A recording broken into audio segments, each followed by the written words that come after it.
ओम सिद्धाय नमः। सभी दर्शकों को नमो नारायण। स्वागत है आप सबका एक बार फिर हमारे इस चैनल के ऊपर।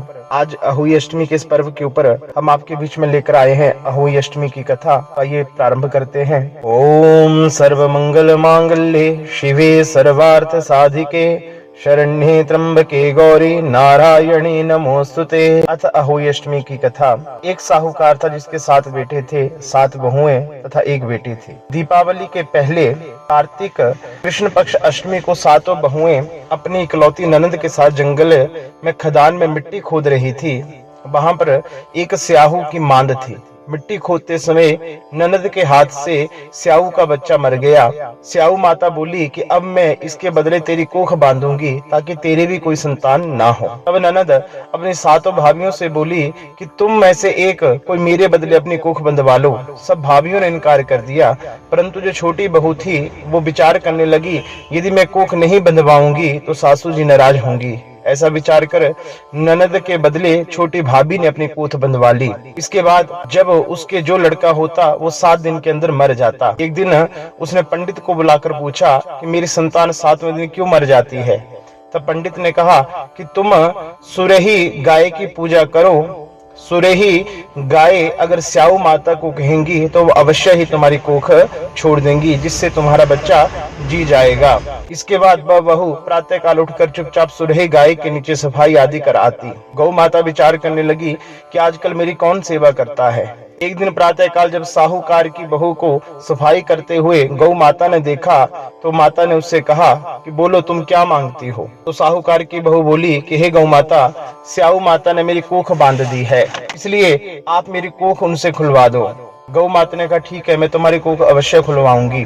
यह कहकर गौ माता समुद्र पार स्याहू माता से मिलने के लिए चल पड़ी। साथ में साहूकार की बहू को लेकर के चली। रास्ते में कड़ी धूप थी, सो वे दोनों एक पेड़ के नीचे बैठ गई। थोड़ी देर में वहां एक सांप आया और उस पेड़ पर गरुड़ पंखनी पक्षी का बच्चा था, उसको डसने लगा। तब साहूकार की बहू ने सांप मारकर ढाल के नीचे दबा दिया, बच्चों को बचा लिया। थोड़ी देर में गरुड़ पंखनी आई तो वहां खून पड़ा देखकर साहूकार की बहू को चोंच मारने लगी। तब साहूकार की बहू बोली कि मैंने तेरे बच्चों को नहीं मारा है, बल्कि सांप तेरे बच्चों को डसने आया था, मैंने तो उससे तेरे बच्चों की रक्षा की है। यह सुनकर गरुड़ पंखनी बोली कि मांग तू क्या मांगती है। वह बोली, 7 समुद्र पार स्याहू माता रहती है और मुझे उनके पास पहुंचा दें। तब गरुड़ पंखनी ने गाय और साहूकार की बहू दोनों को अपनी पीठ पर बिठाकर स्याहू माता के पास पहुंचा दिया।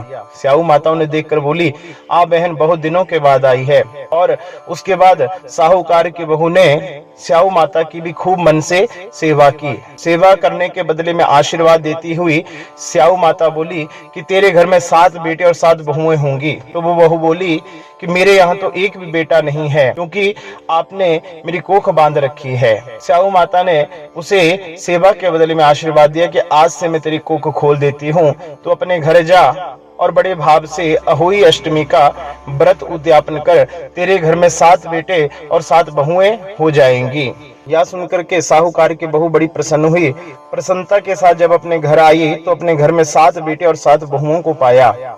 बड़े भाव से उसने अहोई अष्टमी का व्रत उद्यापन किया।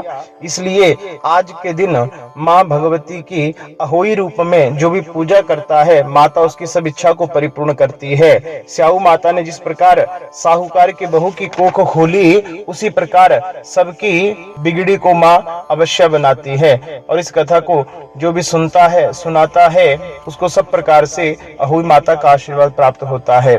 इति श्री अहोई अष्टमी व्रत कथा। बोलिए श्री अहोई मैया की जय।